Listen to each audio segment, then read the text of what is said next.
Olá, sejam todos bem-vindos ao canal Mensageiro Profético, o seu canal das profecias bíblicas e as verdades de Deus para o tempo do fim, as verdades presentes para esse tempo. É tempo de muitos profetas e profetisas, muitas visões, e nós precisamos distinguir quem é o profeta verdadeiro, qual é o falso profeta.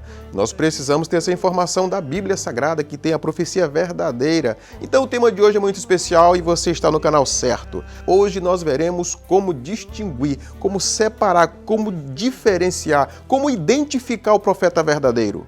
Porque se há o verdadeiro, há o falso. Se há o falso, há o verdadeiro. E Jesus disse aí no livro de 1 João 2, o verso 4, se alguém diz, eu conheço o Senhor Jesus, mas não guarda os seus mandamentos, sabe o que ele é? Mentiroso. E com ele não está a verdade. Então nós precisamos tomar cuidado para não sermos enganados, né? No livro de Mateus, capítulo 7, versículo 16, você pode acompanhar aí. O que é que diz aí? Pelos seus frutos conhecereis.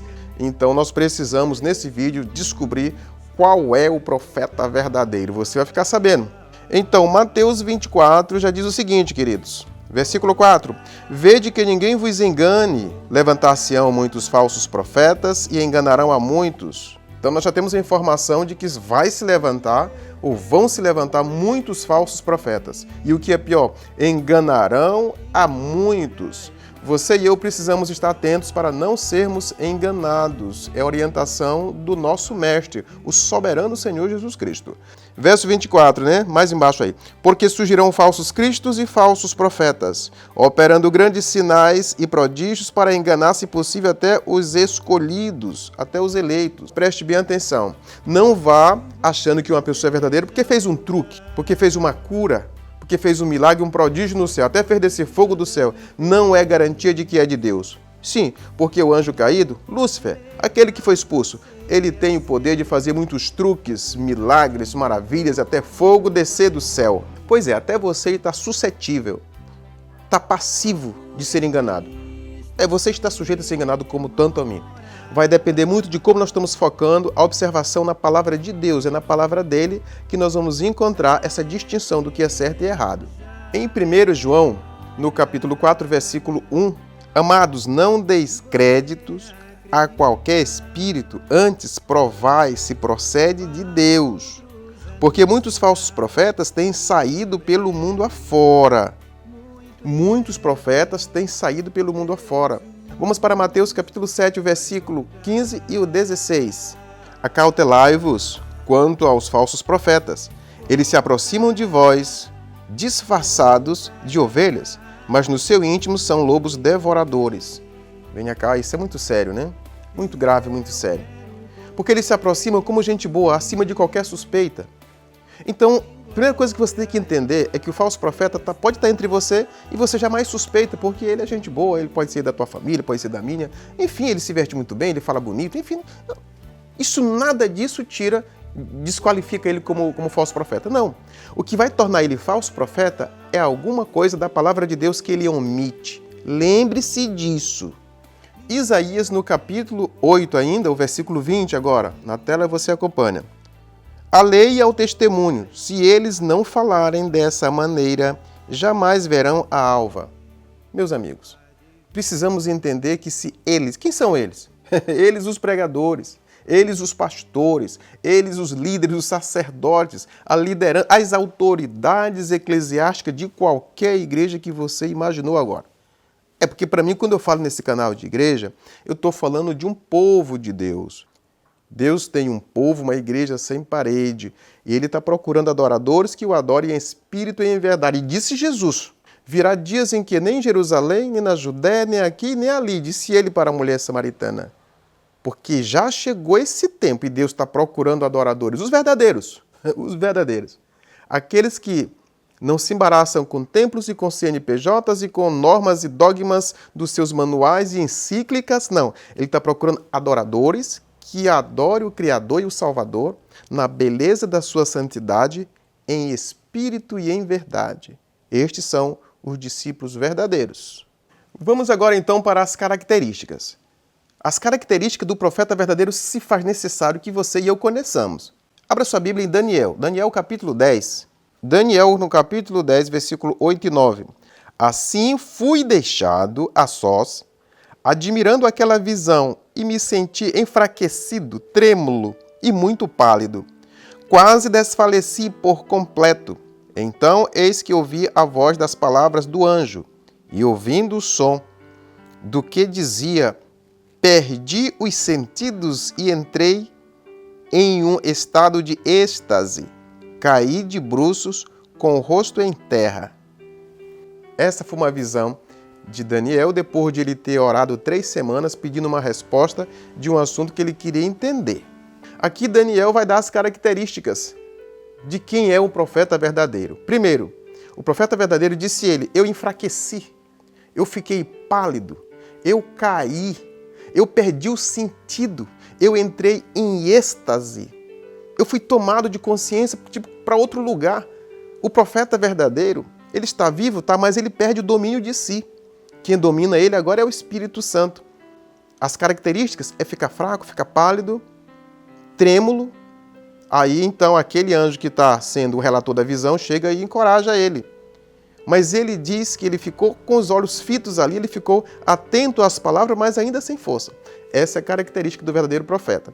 Ele todo o tempo está em paz, não tem esse alvoroço para ter visão celestial. Você não vai encontrar alvoroço nenhum.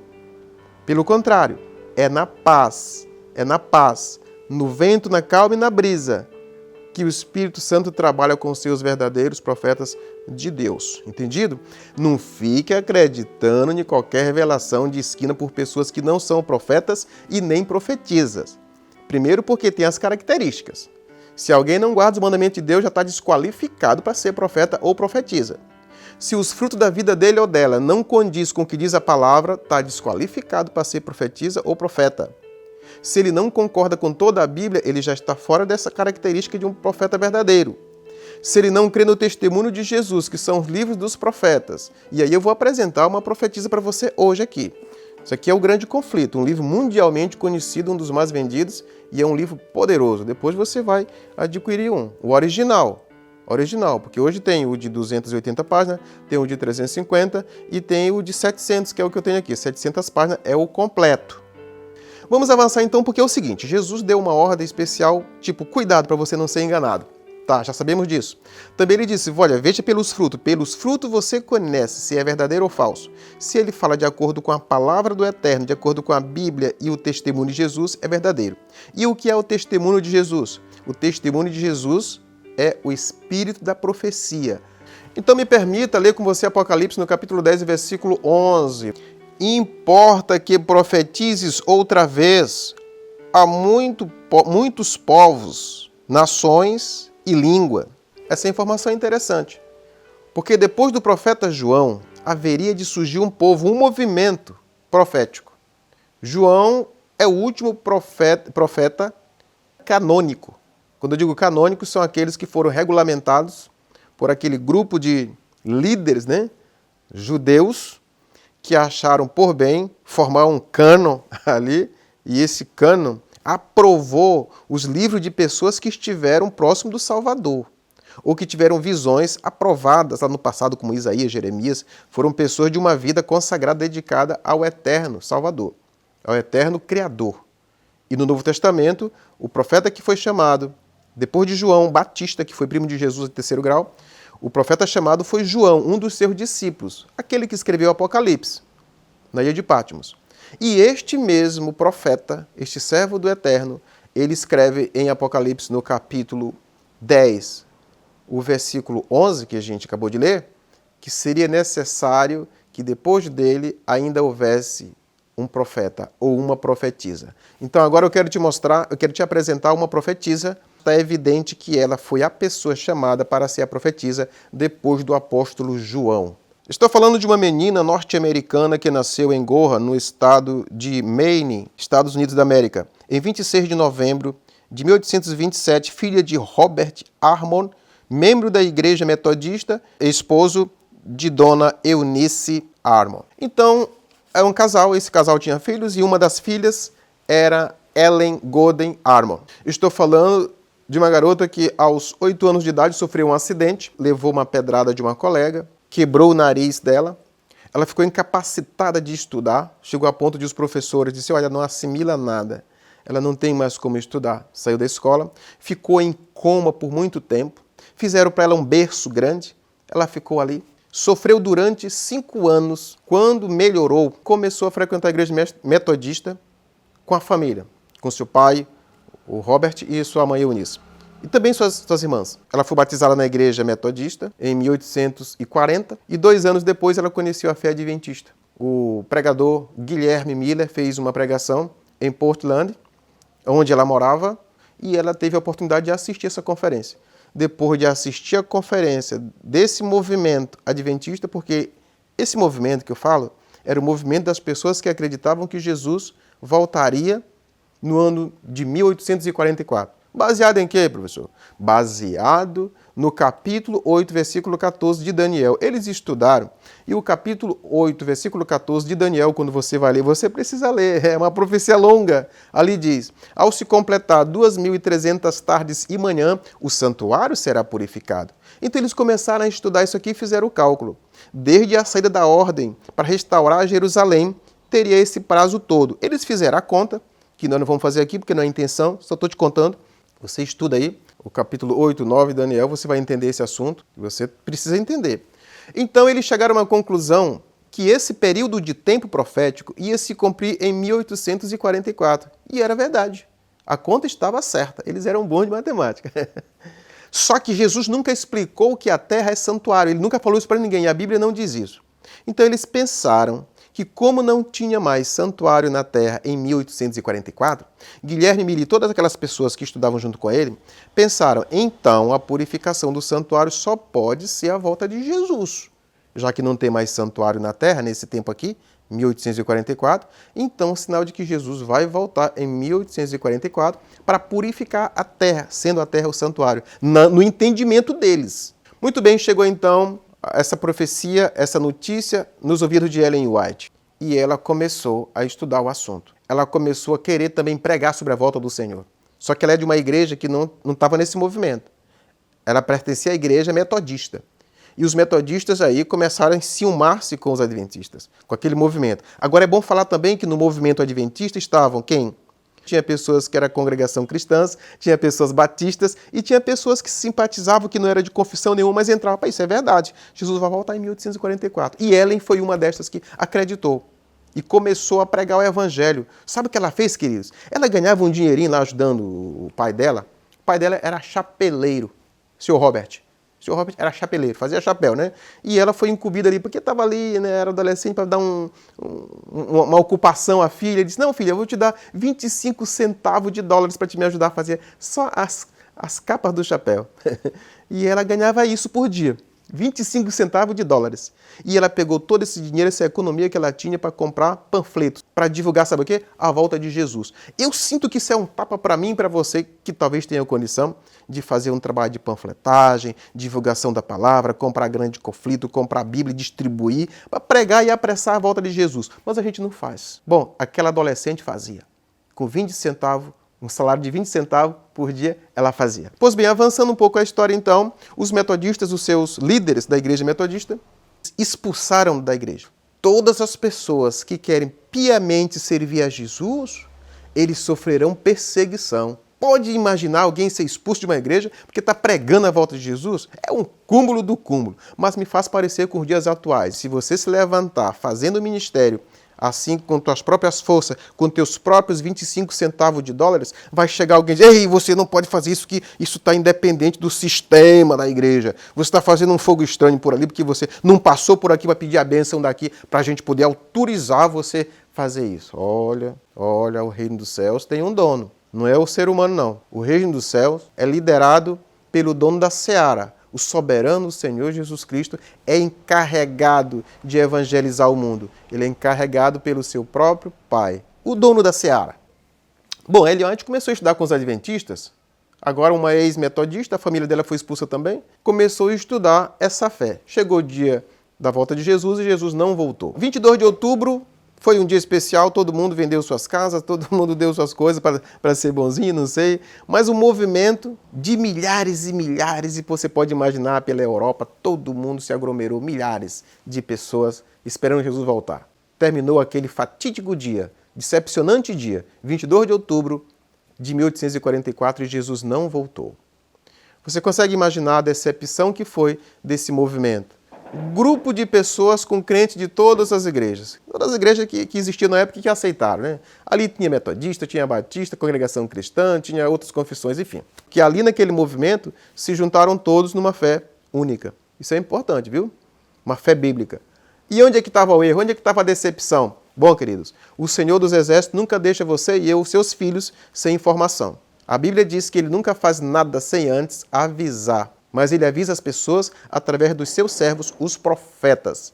Isso está em Amós, no capítulo 3, versículo 7. Mas como é que Deus iria avisar um grupo de pessoas decepcionadas, machucadas, com o coração partidos, agora sem a casa para morar, sem os bens? Porque eles venderam tudo, eles deram, eles iriam sair da terra, eles iriam para o céu mesmo. Tu imagina que decepção foi essa? Apocalipse, no capítulo 10, versículo 11, diz: uma necessidade de ser profetizado novamente a nações, língua, povos. Já coloquei para você isso aqui, nós já limos.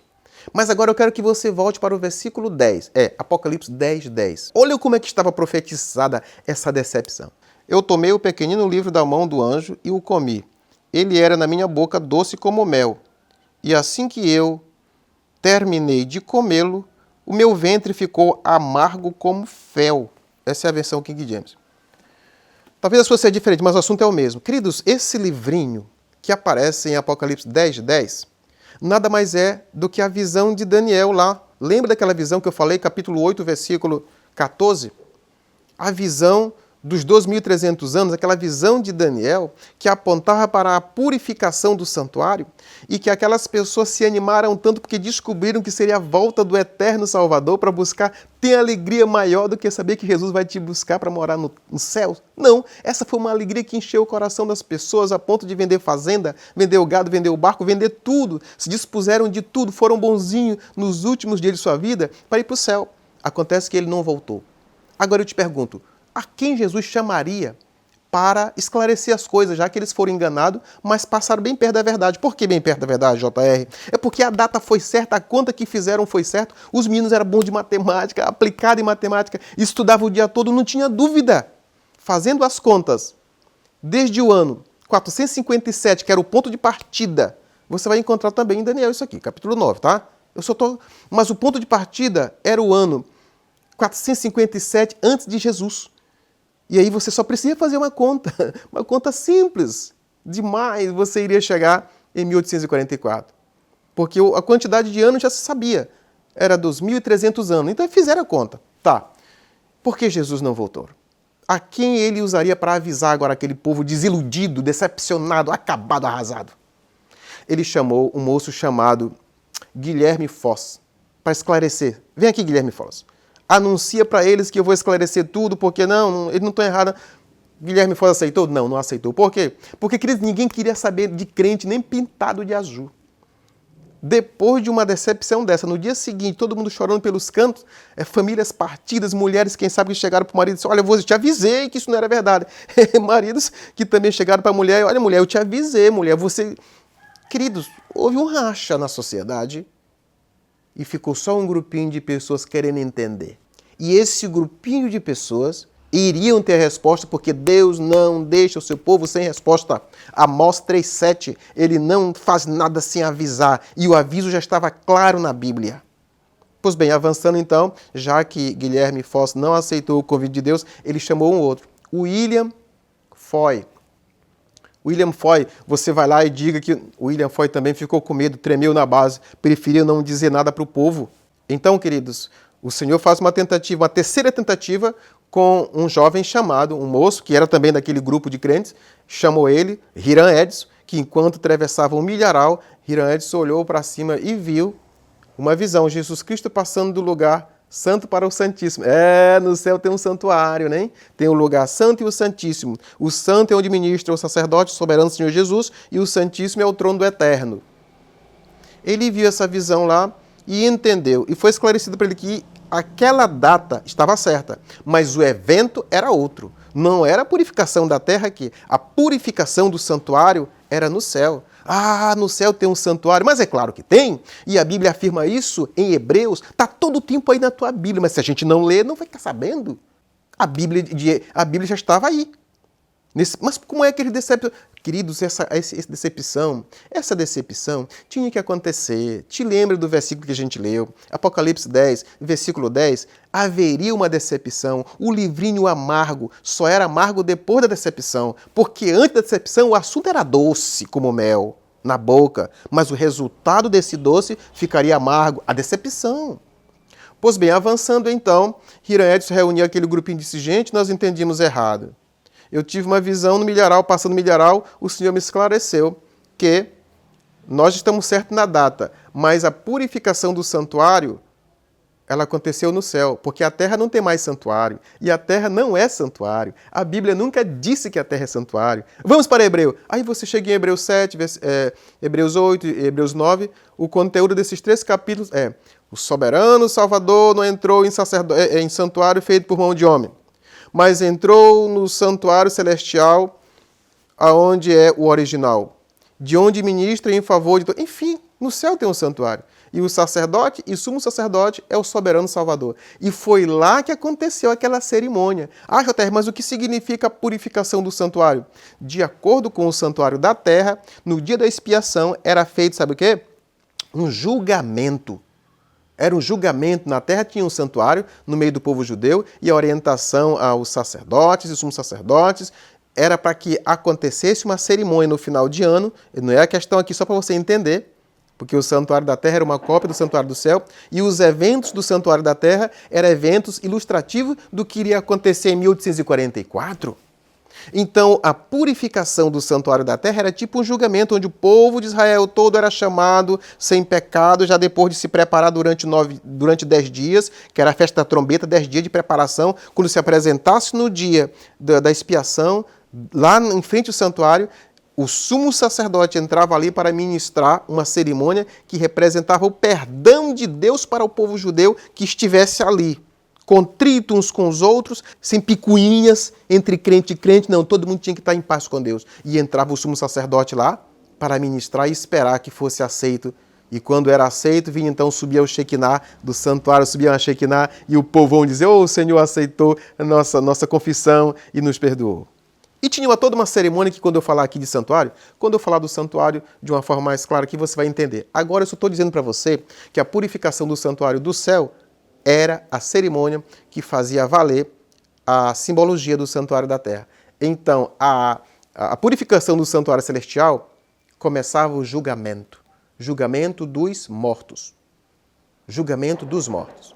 A partir de 1844 começou o julgamento dos mortos. Pois bem, mas agora eu quero te perguntar, será que Hiram Edson foi chamado como profeta? Não, ele só teve essa orientação dessa visão única. Agora, o Senhor iria chamar um profeta.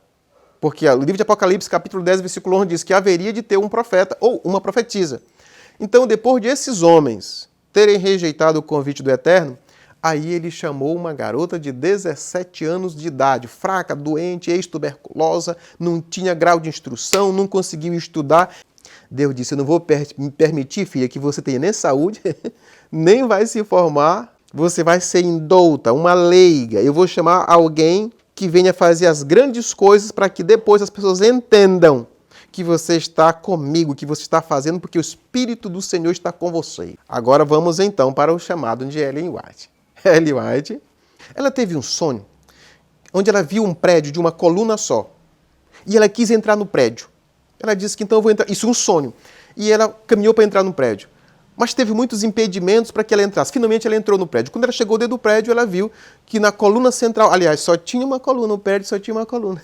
E nessa coluna estava amarrado, sabe o que? Um cordeiro. E todas as pessoas que entravam no prédio se dirigiam até o cordeiro. E ela disse, eu quero ir também lá onde o cordeiro. E quando chegou na direção do cordeiro, ela percebeu que o cordeiro estava todo ensanguentado.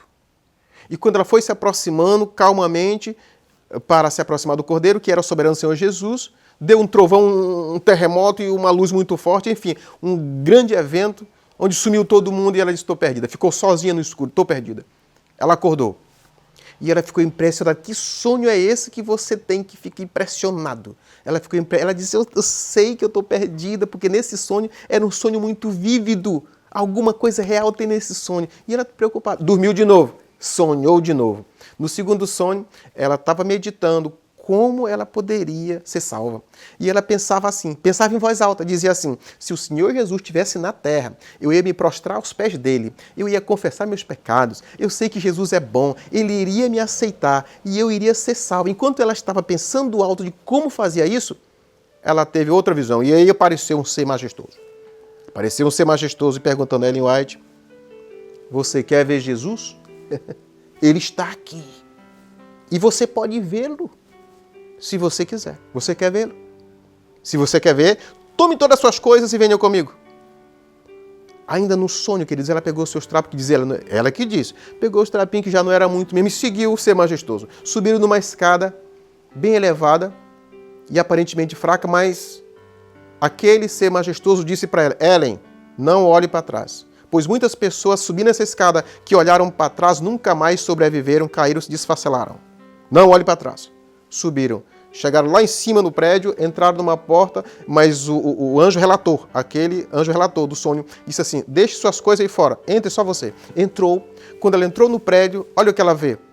Soberano Senhor Jesus. Majestoso. Aí ela teve a mesma sensação que Daniel teve no capítulo 10. Isso é importante.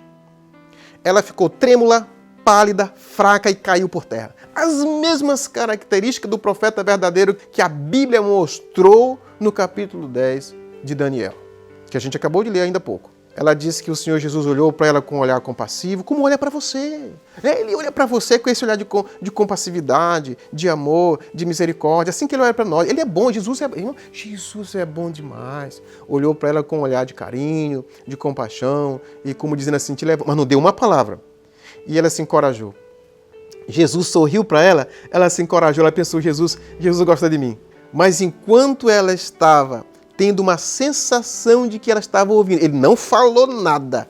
Ela não disse que ela falou, eu não estou dizendo isso. Mas ela disse que sentiu uma sensação de como se ela estivesse ouvindo uma voz no coração dela e na mente, dizendo, olha, tome a sua cruz e siga-me.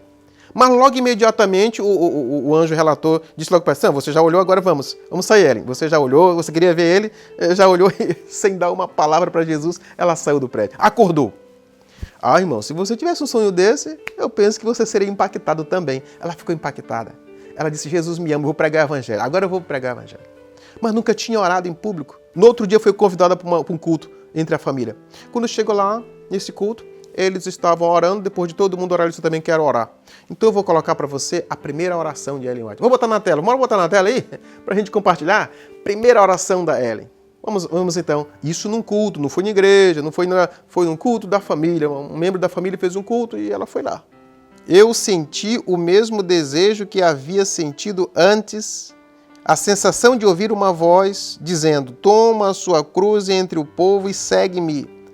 Ao se ajoelharem os outros irmãos para orar, prostrei-me com eles, trêmula, e depois de algumas pessoas terem orado, ergui a voz em oração, antes que me desse conta disso. Enquanto eu orava, o peso e a agonia que há tanto tempo eu suportava deixaram-me, e as bênçãos do Senhor desceu sobre mim, semelhante ao orvalho. Louvei a Deus de todo o meu coração. Sentia Jesus em sua glória próximo de mim, enquanto as outras coisas pareciam distantes, e perdi a noção do mundo ao meu redor. O Espírito de Deus me tomou com tanto poder que não consegui voltar para casa naquela noite. Você percebe, irmão? Para mim está claro que o Espírito do Senhor visitou o coração daquela jovem ali, dizendo, você tem uma missão. E ela mal sabia disso. Por isso, meus amigos, quando aquele povo do advento sofreu a grande decepção, a desilusão, se espalharam cada um para o seu lado, ninguém mais queria ouvir, a zombaria era grande, imagina você chegava numa esquina, ei, cadê Jesus, voltou? Quem gostaria de continuar nesse grupo? Ninguém. Ficaram poucas pessoas. Mas deixa eu te falar, a Ellen White, com 17 anos de idade, ficou entre aqueles que noite e dia estavam pesquisando, Senhor, nos esclareça a verdade. porque é examinando as Escrituras que você encontra a salvação. Não diz a Bíblia? É, meu amigo, Evangelho de João 5,39.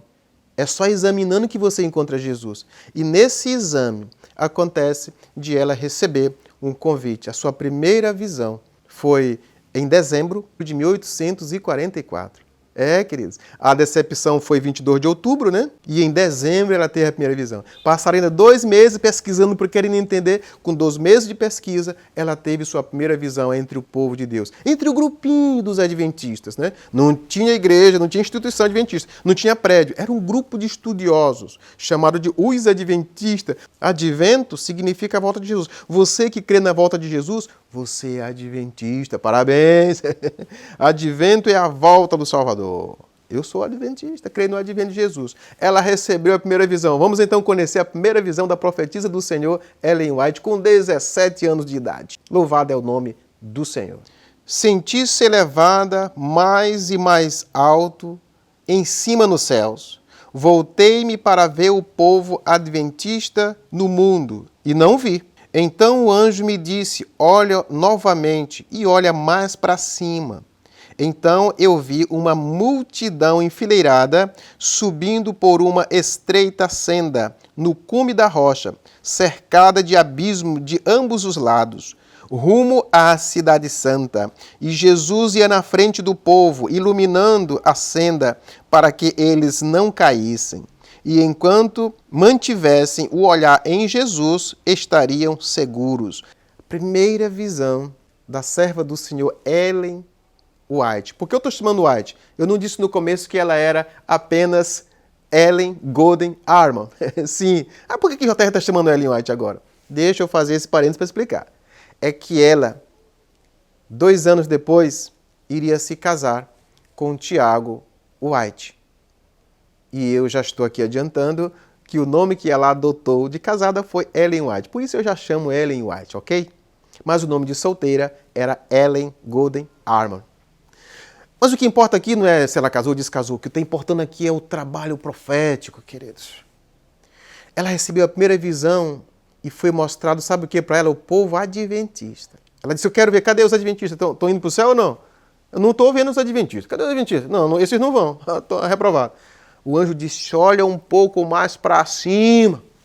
Porque o povo de Deus não está para baixo. O povo de Deus está para cima. Aleluia. Dê um glória a Deus aí, irmãos. Glória a Deus! Aleluia! Louvado é o nome do soberano Salvador. E o povo que segue a ele é visto um pouco mais para cima. E ela diz que olhou e viu uma fileira, mas muita gente enfileirada. E bem na frente, quem estava bem na frente estava o Salvador, guiando o povo com uma luz especial. Agora, de um lado e outro, abismo.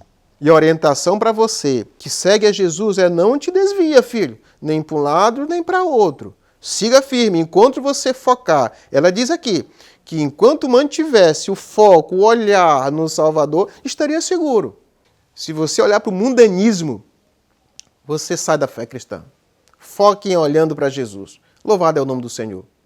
Queridos, uma semana depois ela teve outra visão.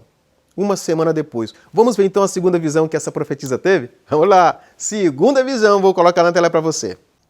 Deus me fez o chamado e me deu a missão dizendo, fala ao povo tudo o que eu te mandar falar. Deus mostrou as dificuldades que eu enfrentaria, mas me disse, minha graça te basta. Eu orei a Deus por várias noites, para que ele escolhesse outra pessoa mais capaz do que eu, mas depois aceitei a missão. Uma jovem com 17 anos, fraca, fragilizada, praticamente analfabeta, não sabia ler, fazia uns rabiscos. Eu não estou lendo tudo aqui, eu tenho um livro, deixa eu mostrar um livro para você aqui. Cadê meu livro aqui, que fala a história da profetisa? Deixa eu te mostrar aqui. Eu tenho por aqui, na minha bancadazinha aqui, não sei se você já conhece esse livro aqui, ó? Vida e Ensino. Eu não estou lendo aqui eu não estou buscando nenhuma metade do que está aqui. Você precisa comprar esse livro, Vida e Ensino, da Ellen White. Porque antes de você falar mal ou bem de alguém, conheça essa pessoa. Eu, quando ouvi falar, digo, não, eu quero conhecer um pouquinho da história dela. Eu fui conhecer. Queridos, hoje eu tenho as coleções, enfim. Deixa eu te dizer uma coisa. Ellen White teve na segunda visão um chamado especial do próprio Deus. Disse, olha, você vai passar dificuldade, eu não vou te curar totalmente, eu não vou te tirar do mundo, não, você vai ter sofrimento de um qualquer aí. Eu estou te chamando para a missão de ser uma profetisa. Ah, o que tu vai ganhar? Bom, a minha graça te basta. Para ela foi feita a promessa que era uma profetisa, iria sofrer. Disse, olha, tu vai ter dificuldade, filha, mas a minha graça te basta. Ei, meu amigo, você ficou até aqui no vídeo, agora não pode mais sair. Por quê? A graça de Deus te basta. E quando Ele te oferece uma graça, você nem imagina o que está por trás dessa graça. Tem muita coisa por trás dessa graça. Em fevereiro de 1845, ela teve a visão do Santuário do Céu. E lhe foi explicado que se fazia necessário o desapontamento de 1844, pois esse movimento de mais de 100 mil crentes era o clamor da meia-noite. Aqui está esclarecendo na visão que esse desapontamento era especialmente necessário. Por quê? Porque esse evento de todos os crentes, mais de 100 mil, é isso? Mais de 100 mil crentes se juntando esperando Jesus, isso foi o clamor da meia-noite, Mateus 25:6. Mas à meia-noite houve-se um grito. Está de amarelo aí, gente. Mas à meia-noite houve-se um grito, um clamor. Eis o noivo, saiam ao seu encontro. Mateus 25:6. E esse movimento assinalou o início do juízo dos mortos. E se repetirá um pouco antes da volta de Jesus com o julgamento dos vivos, conhecido na Bíblia como o alto clamor de Apocalipse 18, versículo 1. Já falo com um sorriso nos lábios, eu fico contente. Eu fico contente. Você, meu amigo, é um felizardo por ter ficado até aqui. Sabe de uma coisa? Tem coisa na Bíblia, tem profecia da Bíblia que se repete. Essa aqui é uma que se repete, o clamor da meia-noite. E agora, naquela visão dada àquela profetisa, foi dito, olha filha, tinha que acontecer isso, explica para o povo aí. E vai se repetir. Porque um pouco antes de começar o juízo dos vivos, um pouco antes da volta de Jesus, vai ter o clamor da meia-noite. Os pregadores da hora undécima se juntarão aos 144 mil. Você que está se preparando para dar o anúncio agora, quando as pessoas no mundo todo estão querendo derrubar a lei de Deus, nós precisamos acreditar nessa palavra eterna, que não muda. Jesus disse, não tira nenhum i, nenhum j e nenhum tio. Você vai ter que levantar um alto clamor para defender a verdade bíblica, que jamais passará. E logo depois Jesus voltará. Por isso, a maior e melhor pregação para você pregar, comece logo com a volta de Jesus. Diga, o Senhor Jesus está voltando, acordem vocês todos, despertem você que dorme e Cristo te iluminará. Ei, deixe o mundo, esse mundo palaceiro não tem futuro, está chegando ao final. Até o incrédulo está dizendo o seguinte, acabou, chegou no fim, não tem mais nada de futuro nesse mundo. Meu amado, creia na profetisa do Senhor. A Ellen White foi uma jovem que teve 70 anos de ministério. Você me permite contar três experiências que para mim evidencia que ela era e é uma profetisa verdadeira? A primeira evidência que para mim confirma que ela é profetisa do Senhor. Ela foi pregar num acampal. O que é acampal? Reunião dos adventistas, reunião espiritual para crescimento do conhecimento de assunto espiritual. Então ela foi convidada para ir no acampal pregar. Só que quando chegou, ela estava indo de charrete, né, daquelas carroças, né? Charrete lá, com um cavalo na frente puxando a carroça, a charrete. Quando chegaram na margem de um rio que ia atravessar, o rio estava todo congelado. Ali tinha uma capa de gelo por cima, mas o rio estava por baixo, estava água. Mas a ponte estava quebrada e, enfim, agora não tinha como passar. Aí o cocheiro disse para ela, irmã White, a viagem acabou aqui. A ponte está quebrada e não tem como passar. Ela disse, irmão, mas mora por cima do gelo. Ele disse, irmã, esse gelo aí tá só uma capazinha por cima, tá congelado, mas só em cima aí. Na hora que pisar, afunda, não tem como, de jeito nenhum. Ela disse, irmão, eu tenho que estar nesse acampal, eu que tô escalado para pregar, irmão, eu que vou pregar. Ela convenceu o cocheiro, disse, irmão, em nome de Jesus, bote por cima do gelo que não vai afundar. O cocheiro acreditou na profetisa. Chegaram do outro lado sãos e salvos, não afundou. A segunda evidência para mim tem a ver com uma tragédia. O centro administrativo, o centro missionário do trabalho da Igreja Adventista naquela época era em Battle Creek. Ali tinha o sanatório, ali tinha as casas de publicações, as máquinas de impressão, eles tinham um jornalzinho que publicava a volta de Jesus, tudo certinho. Mas acontece que eles começaram, a liderança começou a meter os pés pela mão, começaram a imprimir para fora, para outras finalidades. Aí então o eterno Salvador chamou a profetisa e disse: Ellen White, avisa meus líderes aí que eu não estou me agradando de eles fazer impressão para fora, para outras finalidades. Essas máquinas e as coisas de Deus são sagradas. É com a finalidade de trabalho para Deus. E ela chamou a liderança e disse: olha, líderes, Deus não está se agradando, vocês estão fazendo impressão com as máquinas de impressão para trabalho missionário, vocês estão imprimindo livro para fora. Ele disse que pode parar. Você acha que eles pararam? Claro que não pararam. E aí ela comenta que ela viu numa visão a espada do Senhor sobre Batoclique, direto indo para o centro, o sanatório, onde era o centro de evangelismo, de evangelização, de organização de viagem, centro de impressão. Ela diz que viu a espada do Senhor para punir, e puniu. Pegou fogo em tudo. O Senhor incendiou o sanatório, incendiou casa de publicação, máquinas, incendiou.